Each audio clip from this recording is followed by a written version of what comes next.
Hey everybody, welcome back to Pokemon Brilliant Diamond with your boy JJ Columbia here. Last time we explored Salacion Town, Salacion Ruins, and the upper part of Route 209. I think it's Route 209 anyway. 210, excuse me. As you can see here, 215 is raining. This is the first time we actually see rain in the overworld, I believe. And in here, it's actually really good for Manaphy because rain boosts the power of water type moves. And lo and behold, our first trainer here specializes in rock and steel types. Steel isn't weak to water, but I doubt with the power of Bubble Beam now in the rain, he's not gonna live. This Bronzor is screwed. Bronzor is a bit bulky though, but will it matter? I doubt it. Level 21. See, the trainers in this route are getting up higher in levels. And nope, Manaphy's still putting in the work. And getting a level up in the process. And Shieldon. I think this is the first time we ever see a Shieldon in battle. I could be wrong about that, but I'm pretty sure it is. Shieldon is a counterpart to Trinidos, who Roarcat. Thankfully, this one does not have any crazy moves, but it does have Sturdy. Shieldon is the... Whereas Trinidos is an all-out attacker, physical attacker, Shieldon and its evolution Bastiodon are purely tanks. I've used one before, and it's not the worst Pokemon ever, but it's clearly meant to be a tank, through and through. And for its typing, being weak to fighting in ground, 4 times for both, it honestly isn't too good at being a tank. I mean, don't get me wrong, it has good defense stats, and it has Metal Burst, which is pretty much a steel type version of counter, but with that typing, it being really slow, it doesn't really work well being a tank in my opinion. You can try making it work if you can. I think Toxic and Rock Blast are good moves on it, but overall, it's just mediocre in my opinion. Here's another jogger who's only battling in the morning, and up here, this karate guy, do unto others as they do unto you. He gives you the TM for Payback. Payback is a dark type move that if the opponent hits you first, you hit them back for double the power. It's a bit of a niche move, but if you can make it work, it can do some good damage. And I think there's an item up here. Could be wrong, probably am. Never mind, it's a jar of honey. I don't think I've actually used a honey yet. If I have, I've definitely missed the window to get the Pokemon, but the Pokemon you get from honey trees range from either bad to somewhat okay. Only one of them is really... Well, not one of them. Only Ambipom, Heracross, and Munchlax, if you're lucky enough to get one, are really good. Stuff like Vespiquen and maybe Cherrim are okay, but aside from that, they're not really worth using in my opinion. That's just me.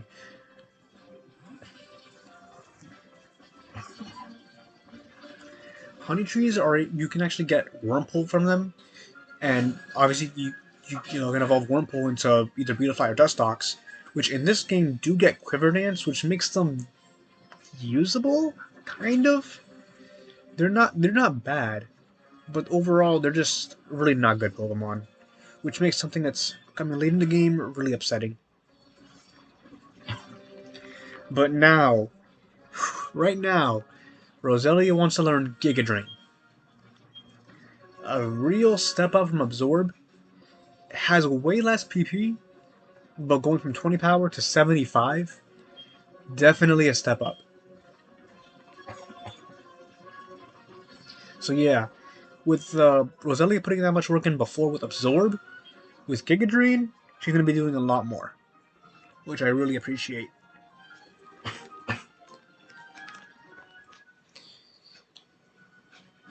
So yeah, already a lot of good stuff coming from this area. And we haven't even gotten to the good stuff yet. Another trainer coming up. In this area, we're actually finding a lot of trainers that we haven't fought before, the trainer types. A lot of these black belts have Krogunks, which is not really good for Rosalia to battle. And Metatite as well. Get ready for a lot of fighting types, because, spoiler alert, next gym is fighting type, but I think we're ready for it.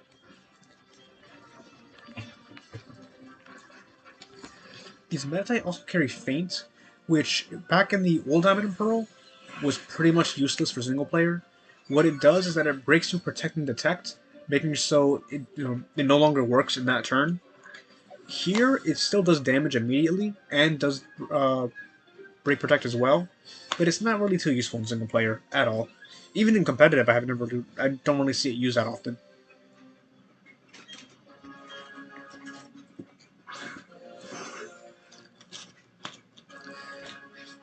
Now, does this guy have only Metatite, or does he have a Krogling in the back? I think it's just Metatite, which shouldn't be too bad. Metatite, I believe I covered this when Metatite was available in the wild back by Eternal City. But Metatite, while rather low power in and of itself, does get some good moves like Confusion, Force Palm. Later on, it gets Calm Mind and High Jump Kick, which are really good moves. Is a Machop instead. But what makes Metatite really good is Metatite and its evolution really good. Metacham is that its ability is Pure Power, which doubles its attack strength. That ability makes them really good attackers, especially if you can for Mega Metacham, which is unfortunately not in this game. But because of that ability and its overall physical power, it ended up being a real powerhouse in the meta game. But moving on from that, we have this item right here, which is a Fist Plate. 3 beings were born to find time and space. 3 beings. 1 for time, 1 for space. But what was the last one? I wonder. Maybe we'll find out one day. Over here, there's some berries. Blackberries, more again for poffins. Not really useful for right now, though. And Pekka berries, or Pecha berries, however you pronounce it. Good for poison, which we have plenty of antidotes for, so no worries on that. Excuse me, on that end. Raw encounter. This route actually is the first time you can catch a wild Kadabra. If you missed out on Abra earlier and want to catch a wild Kadabra, now's your chance. However, this is the last time you can actually find wild Abra Kadabra in the wild. So if you want to get one now, this is the last chance you have. And we could not escape there. Please let us run away now. Oh, thank God. The wild Pokemon in this area are actually decently leveled. They're going to be behind where you should be, but be prepared to face something if you want. Be prepared to face something tough if you run into a wild Kadabra. Because their movesets, I think they still have Teleport, but they're not anything you want to sniff at. Or sneeze at, excuse me. If you are having trouble in the next fighting gym now, catching Kadabra here could be a really huge help.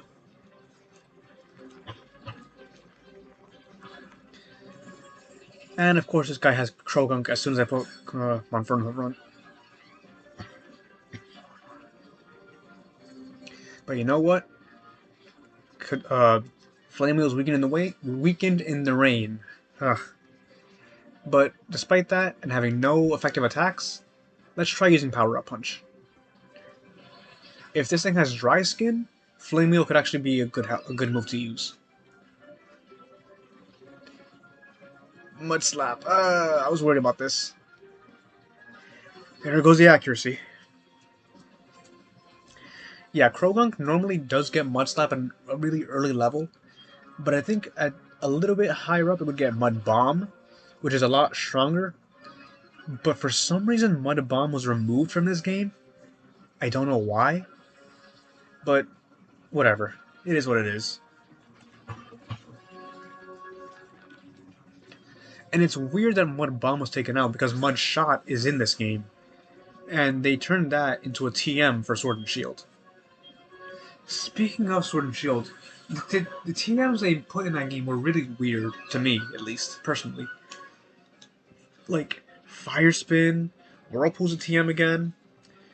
Magical Leaf. Some of them kind of make sense, like Hex. Dazzling Gleam always was a TM. Draining Kiss. I get that some of the stronger moves had to be made TRs to compensate for that, but it's weird.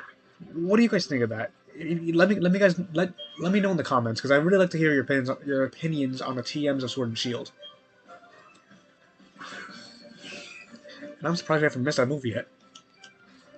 I'm showing this man the superior fighting type. Good thing I did not miss there because I was fully expecting to, and if I missed, I would have eaten my words. But that's that.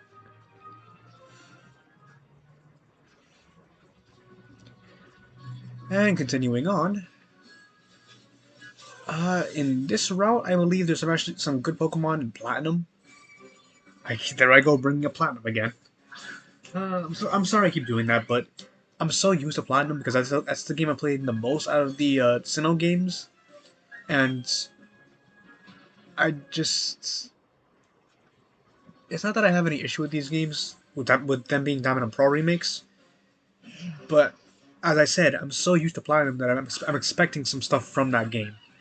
So I hope you guys can forgive me for constantly mentioning it. Another Kadabra though, let's see if I can run away. Thank goodness I can. I'm up here, I think there's a hidden item up here somewhere. Maybe there is, but I don't mind missing it. I don't think I really need it. This item down here though, I do recommend picking up. Because in the underground, they were selling this item, and it is TM34 Shockwave. This is a pretty useful electric type attack that can never miss. I do recommend picking it up if you have a Pokemon that can use it, that you wouldn't mind using the TM on, that can benefit from it. Because we might be using that as well later on. Here. These two are not impossibly tough, but I do recommend being prepared for this battle, because these two can be tough. And it's automatically a double battle as well.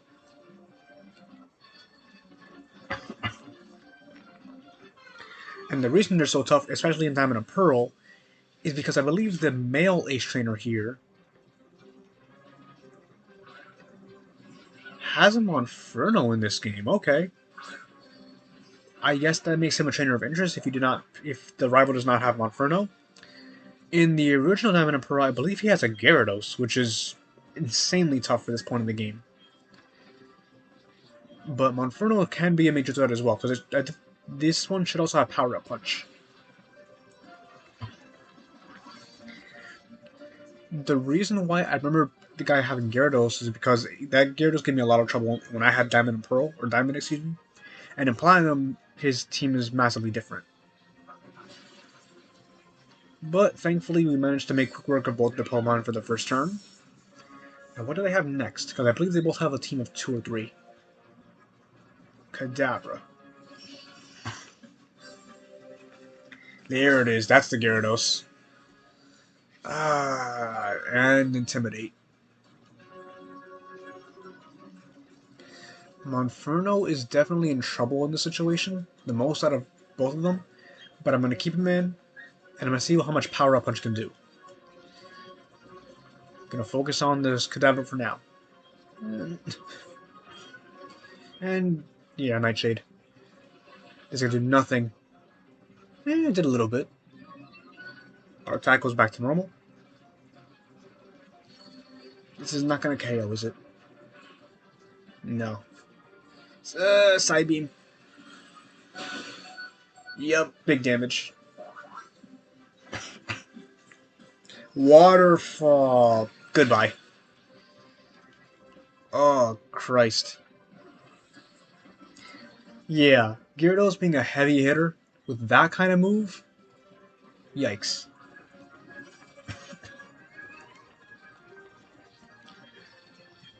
At least now we can slash Gyarados without any worries about the attack debuff.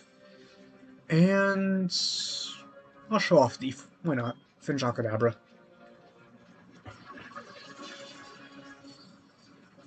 The way Thief works is, if the opponent is holding an item and you are not, you would steal their item. However, because Murkrow has the amulet coin, we don't get anything extra from that.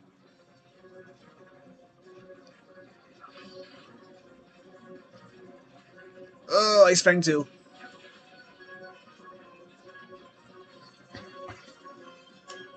This Gyarados has really tough moves at this point in the game, but then again, it's a Gyarados at this point in the game.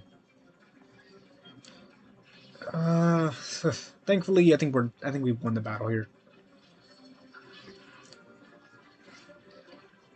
This is why I was so worried about this battle here, because I had a feeling that it had to be Gyarados.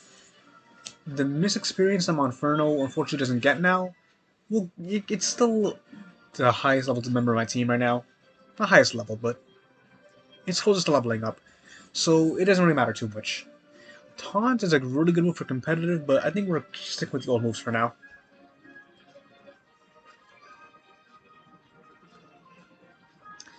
Now, these two trainers, though, because of how strong the Pokemon are and the amount of experience we can get from them, this is where I would level up normally for basic experience. So if I need to grind, I'll come back here for sure. Put these last two berries here. The wiki berries used to be I think just Poffin related until I believe Sun and Moon Gen 7, where they actually rate when used in battle, they heal 50% of your HP, which eventually got debuffed to 33%. However, if your Pokemon does not like the taste, depending on the flavor, you actually become confused. Using them can be really good if you know how to use them. It's a bit difficult getting adjusted to them. I knew there was an item there. But yeah, for those type berries, if you learn how to use them, they can be really effective. But here we are in Veilstone City. There's quite a bit to do here. I don't think I can even show it off all at once in today's episode, but I'll see what I can do. First off, let's heal, because our team got battered in that route. Now, the first thing I want to do in Veilstone City involves the biggest change they've added to this game, which is probably the coolest change as well. In the original Diamond and Pearl, there used to be a game corner right here, which is this building right over here. But the game corner was taken out as of Gen 5 because of gambling and how they can't really allow that in games. Because of that and these remakes, instead of the casino, we have the Metronome Style Shop. This Style Shop is character customization, which is insane to think about for Diamond and Pearl. And yeah, we can actually buy different outfits here. And my word, these are expensive. Pikachu hoodie, overalls, Eevee jacket. Eevee jacket's kind of nice. Gengar jacket. These two are crazy expensive though. Cyber style. This one was shown off in the trailers too. Winter, spring, casual, and leather jacket. Now, if I believe it's still going on for a little while longer, but you actually can change clothes now if you got the mystery gifts. And the one I'm changing now is the Platinum style. The Platinum style reflects the basic outfit that the trainers have in Pokemon Platinum, which I will be wearing until I can afford a new outfit. I could buy another outfit now, but I'm gonna stick with this one for the time being.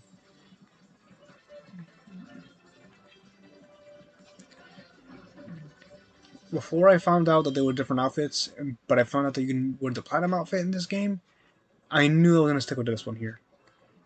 And their Sticker Trainer.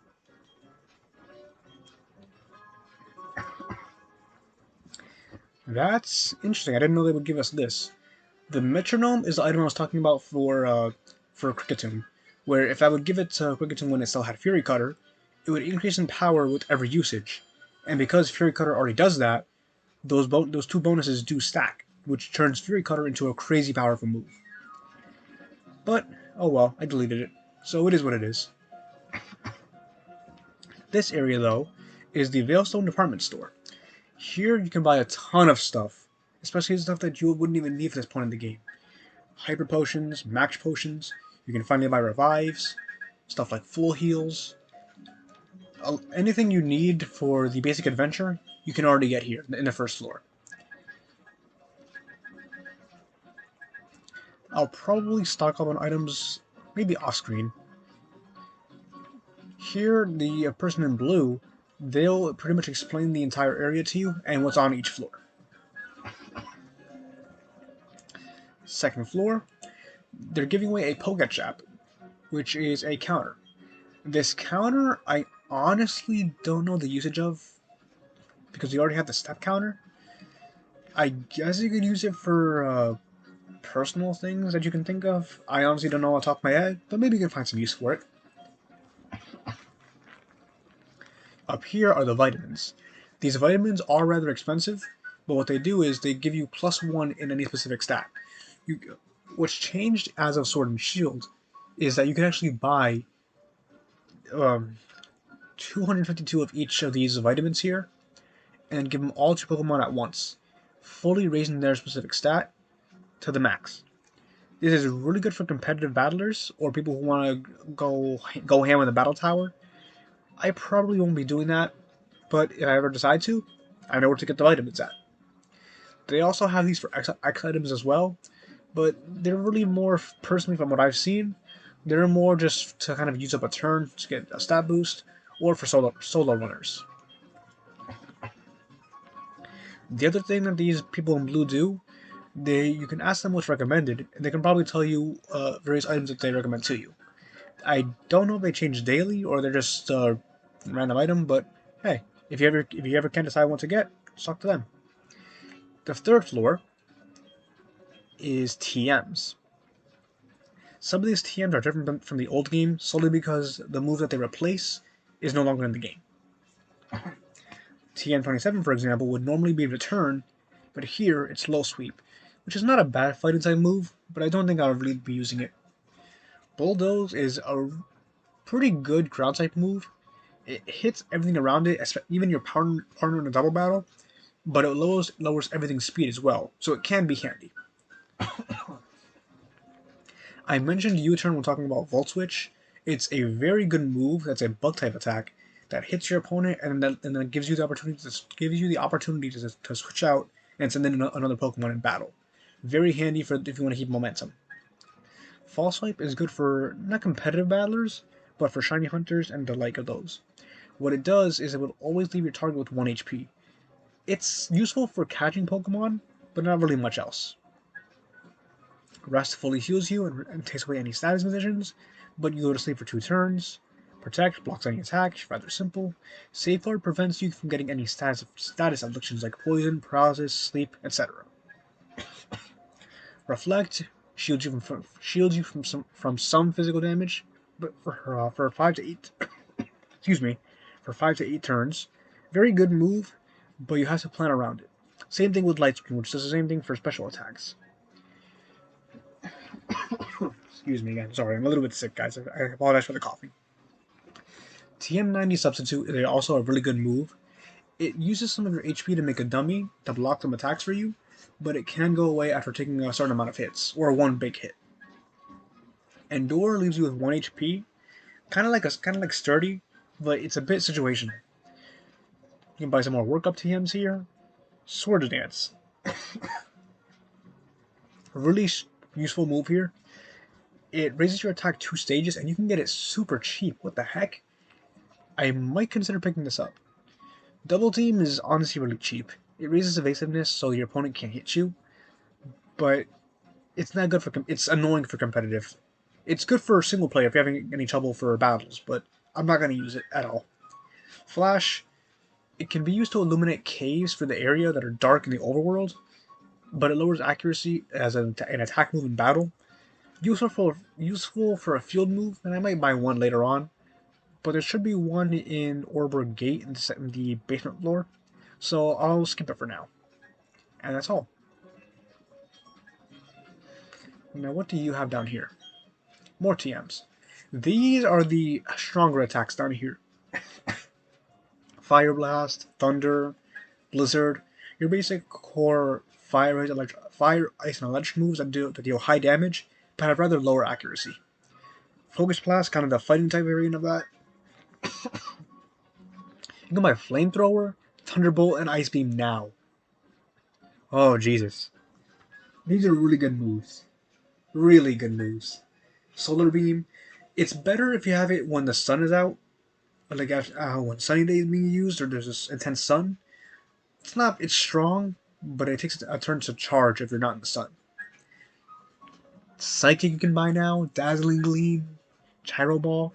All these moves were used to be prizes for the game corner, but because that's no longer here, you can just buy them immediately now, which is insane to me. And I'll definitely see if I can buy some of these. I'll buy them off screen, excuse me. So I'll definitely consider looking into some of these. 4th floor. Some stuff for the underground. These pedestals we've seen for the underground's merchants, but you can also buy them here as well for actual money this time. Same thing here for some more pedestals. So yeah, underground stuff. So there's a lot of stuff you can buy for a variety of different things. Coming up on the 5th floor, that's about it. It's just a rest area. There's not really much you can do up here, so once you've had enough, you can actually use these vending machines and buy a drink. But if you bought Moo Milks, there's no real reason to use these. 2 buff guys standing side by side, that's all. I'm just gonna go away now.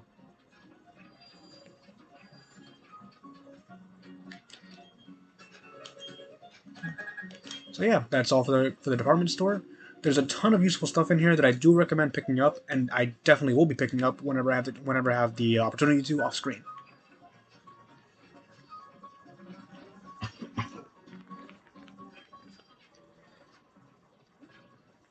For now, I think that's not really too much left to do in Veilstone City, but I'll definitely keep exploring. Up here, the Galactic Veilstone building. Definitely gonna have to check into that later on, but I don't think we're ready for that yet. Off to the side, there's a bottle of PP Up. In the original game, I think it was a rare candy, but hey, PP Up is always good to have as well. This building here used to be the Game Corner prize area. What is this? Style shop storage?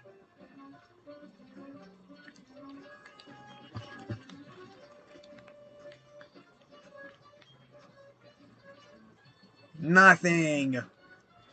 Maybe if I had a Clefairy, I could actually show to that person and they'll give us something, but I don't know. Some 2 new people here.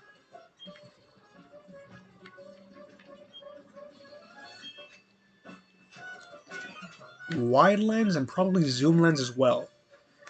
Dowsing machine time? Probably. Wait, is it up here now?